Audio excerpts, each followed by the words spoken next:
Avez-vous déjà songé à ce qui se passe réellement dans le corps d'un homme au moment où tout bascule ?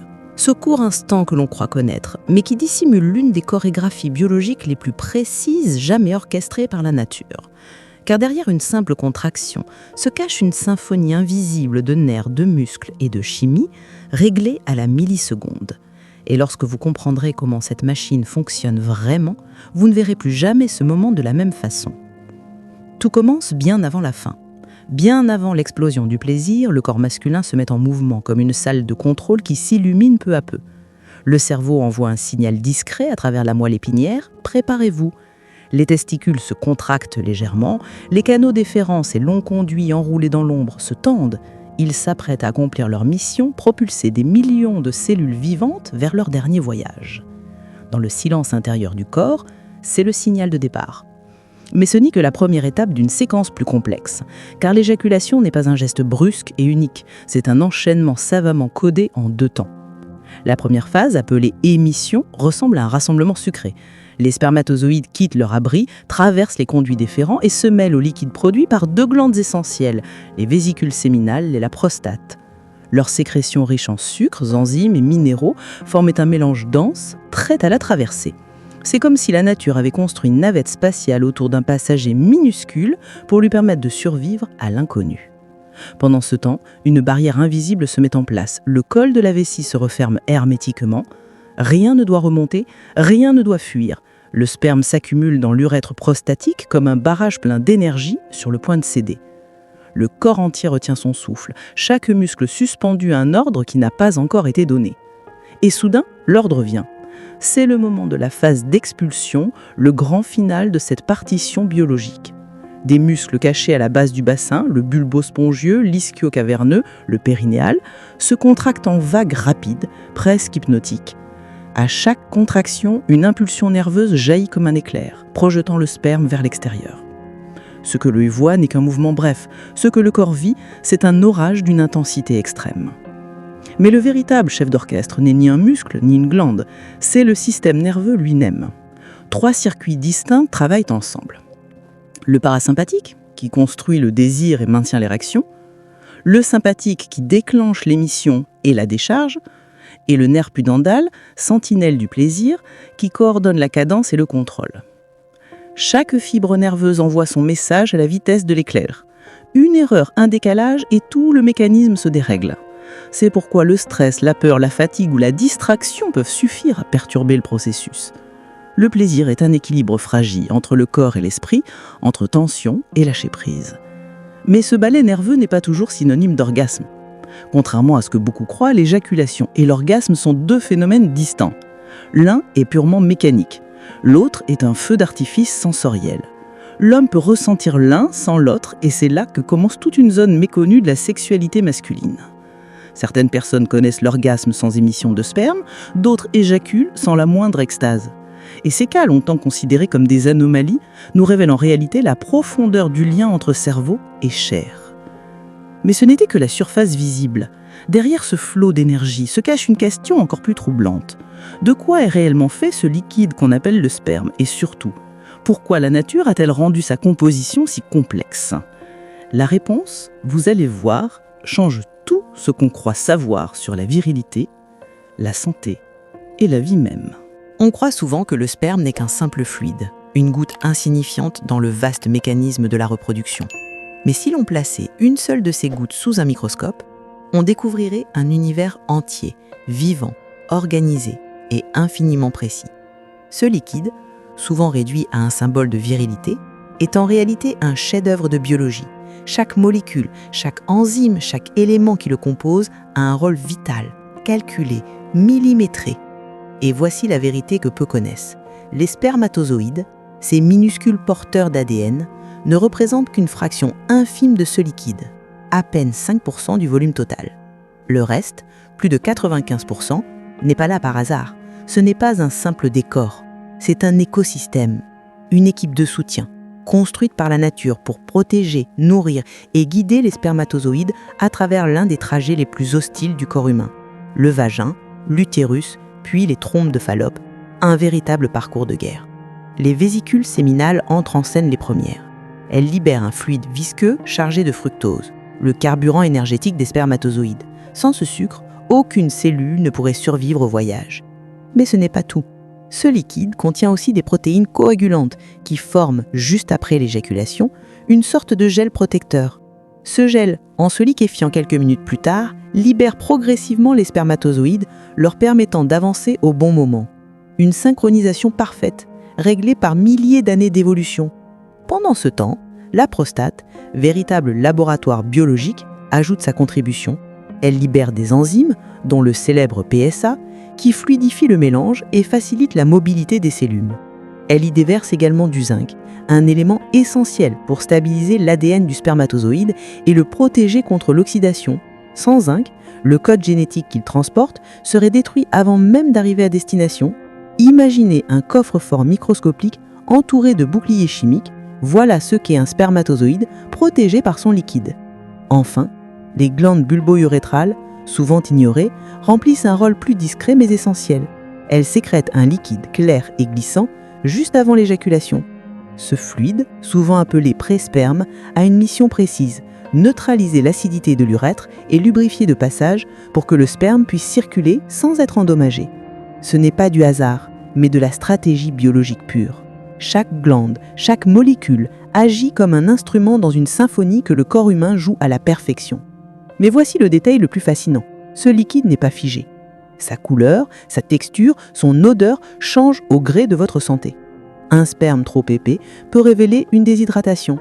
Un sperme jaunâtre ou à l'odeur forte peut signaler une infection. Même la fréquence des éjaculations influence sa composition, modifiant le volume, la viscosité et la qualité du sperme. En d'autres termes, le sperme parle. C'est un miroir silencieux de votre corps, un langage biologique que peu d'hommes savent écouter. Mais ce n'est pas tout. Des études récentes montrent que ce fluide transporte bien plus que des spermatozoïdes. Il contient aussi des anticorps, des hormones et parfois des microparticules d'ARN capables de modifier les cellules féminines après le contact. Certains chercheurs pensent même qu'il pourrait influencer l'équilibre immunitaire de la partenaire, créant une forme de dialogue biologique entre les deux corps. Ce que nous pensions être un simple acte physique serait en réalité une communication moléculaire, un échange d'informations à l'échelle cellulaire.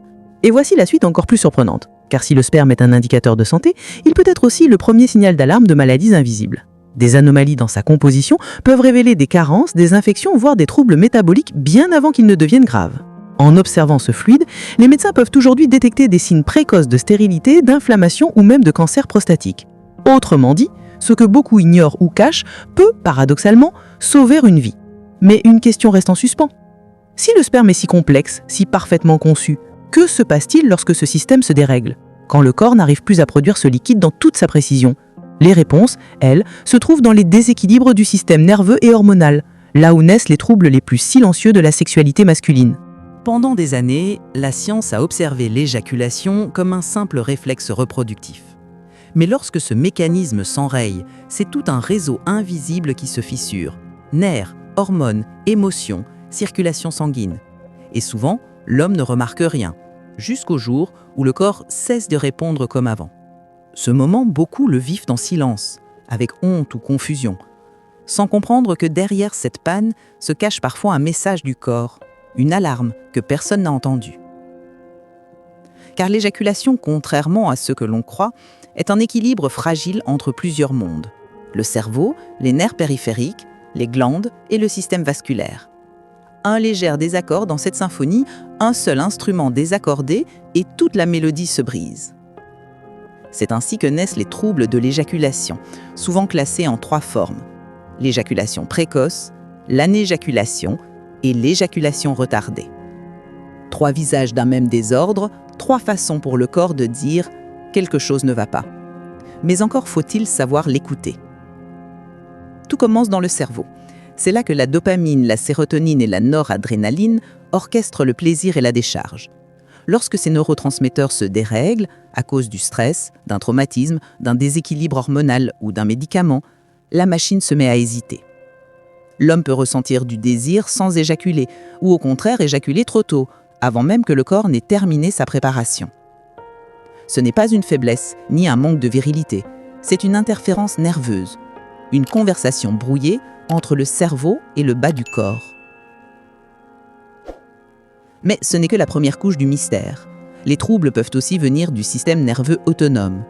Rappelez-vous, le sympathique déclenche la décharge, le parasympathique maintient l'érection.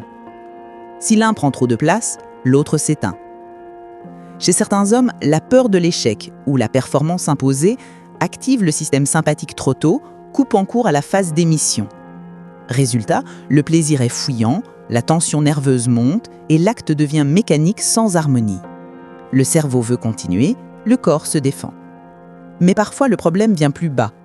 Une lésion dans la moelle épinière, une neuropathie diabétique ou même une chirurgie pelvienne peuvent endommager les voies nerveuses responsables du réflexe éjaculatoire. Le signal part, mais n'arrive jamais à destination. L'éjaculation s'interrompt ou disparaît totalement. C'est ce qu'on appelle l'anéjaculation, l'absence de décharge malgré la stimulation complète. Pour beaucoup d'hommes, c'est une expérience déroutante, comme si la partition s'arrêtait avant la dernière note. Et pourtant, derrière ce silence, il y a souvent une cause physique qu'un examen médical peut révéler. D'autres souffrent du trouble inverse, l'éjaculation rétrograde. Ici, le col de la vessie ne se referme pas comme il le devrait. Au lieu d'être expulsé, le sperme remonte vers la vessie. Le plaisir est là, la sensation aussi, mais l'éjaculat semble disparaître. Invisible à l'œil, il est pourtant bien présent, dissous dans l'urine. Un phénomène bénin pour certains, mais dramatique pour ceux qui tentent de concevoir un enfant. Encore une fois, un simple dysfonctionnement mécanique révèle à quel point ce système est précis et fragile. Et puis, il y a l'éjaculation retardée. Souvent incomprise, elle transforme l'intimité en épreuve.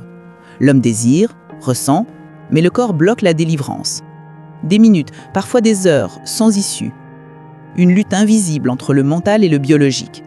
Certains y voient un problème psychologique, d'autres une dérégulation hormonale ou neurologique.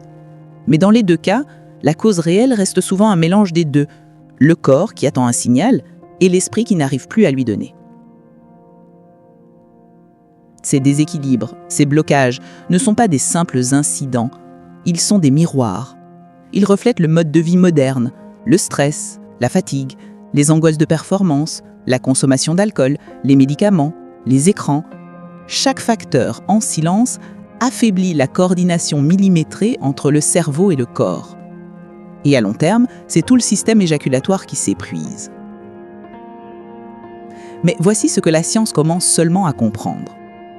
Ces troubles ne sont pas seulement des dysfonctions sexuelles, ils sont souvent les premiers symptômes de désordres plus profonds, cardiaques, neurologiques ou hormonaux. Une éjaculation anormale peut être le signe précoce d'un diabète, d'un trouble de la thyroïde ou même d'un déficit de testostérone. Autrement dit, le corps parle encore une fois, mais il faut savoir l'écouter. Et la suite est encore plus dérangeante. Car si le cerveau commande, le cœur alimente et les nerfs exécutent, alors que devient ce système quand l'un d'eux s'éteint ? Que se passe-t-il lorsque la virilité n'est plus une force, mais un indicateur de santé en déclin ?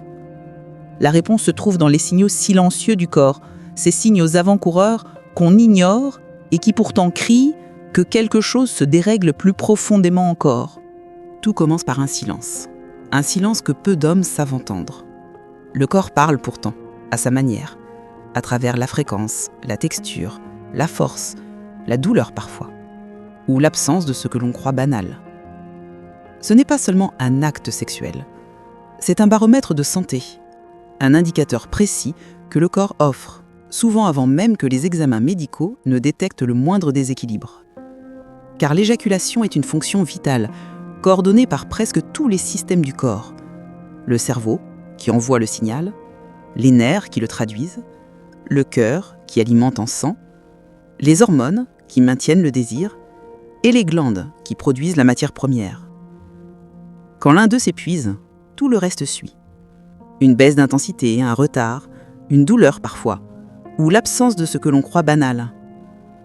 Ce n'est pas seulement un acte sexuel, c'est un baromètre de santé, un indicateur précis que le corps offre, souvent avant même que les examens médicaux ne détectent le moindre déséquilibre. Car l'éjaculation est une fonction vitale, coordonnée par presque tous les systèmes du corps. Le cerveau, qui envoie le signal, les nerfs qui le traduisent, le cœur qui alimente en sang, les hormones qui maintiennent le désir et les glandes qui produisent la matière première. Quand A2 s'épuise, tout le reste suit. Une baisse d'intensité, un retard, une douleur parfois, ou une absence. Rien de tout cela n'est anodin. Les chercheurs le disent aujourd'hui sans détour.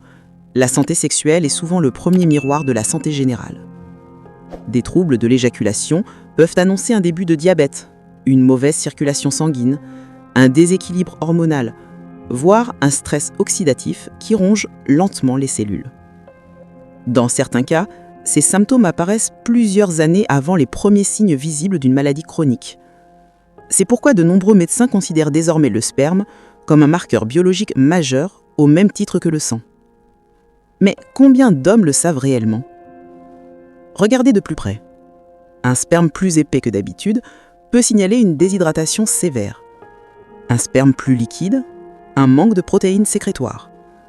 Une couleur jaunâtre ou verdâtre, une infection bactérienne ou une inflammation prostatique. Une absence totale de liquide parfois, une lésion nerveuse ou une carence hormonale. Ce sont des signaux, précis, méthodiques, mais souvent ignorés, parce qu'ils ne font pas mal, parce qu'ils semblent discrets. Pourtant, le corps, lui, crie. Et il ne s'agit pas seulement du sperme lui-même. Les changements dans la fréquence des éjaculations peuvent eux aussi révéler des troubles internes. Une éjaculation trop rare affaiblit la prostate et favorise l'accumulation de cellules mortes. Trop fréquente, elle peut épuiser les réserves de zinc et réduire la vitalité générale. Le corps réclame un rythme, un équilibre, une cohérence. Chaque excès, qu'il soit d'abstinence ou d'activité, finit par laisser une trace chimique dans le sang et les tissus. Rien n'est neutre. Mais l'élément le plus fascinant de cette histoire, c'est la connexion entre le mental et le biologique. La peur, la honte, le stress chronique ne se limitent pas au cerveau. Ils se traduisent dans la chimie même du sperme. Baisse de fructose, altération du pH, réduction de la mobilité des spermatozoïdes. La biologie se souvient de nos émotions. Chaque angoisse, chaque tension, chaque nuit blanche laisse une empreinte immesurable sur le plan cellulaire. Le corps masculin, loin d'être une machine mécanique, est un écosystème émotionnel. Et l'éjaculation, son langage le plus sincère. Aujourd'hui, les laboratoires de recherche s'y intéressent de plus en plus. Certains y voient un marqueur de vieillissement biologique, capable de révéler l'âge réel du système reproducteur.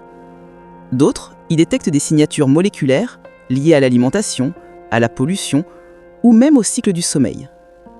Des études ont montré que des hommes dormant moins de 5 heures par nuit produisent un sperme de qualité inférieure, avec moins de vitalité et plus d'anomalies génétiques. Le manque de repos se lit donc jusque dans la semence. Chaque nuit écourtée, chaque stress prolongé altère lentement cette substance que le corps fabrique avec tant de soin.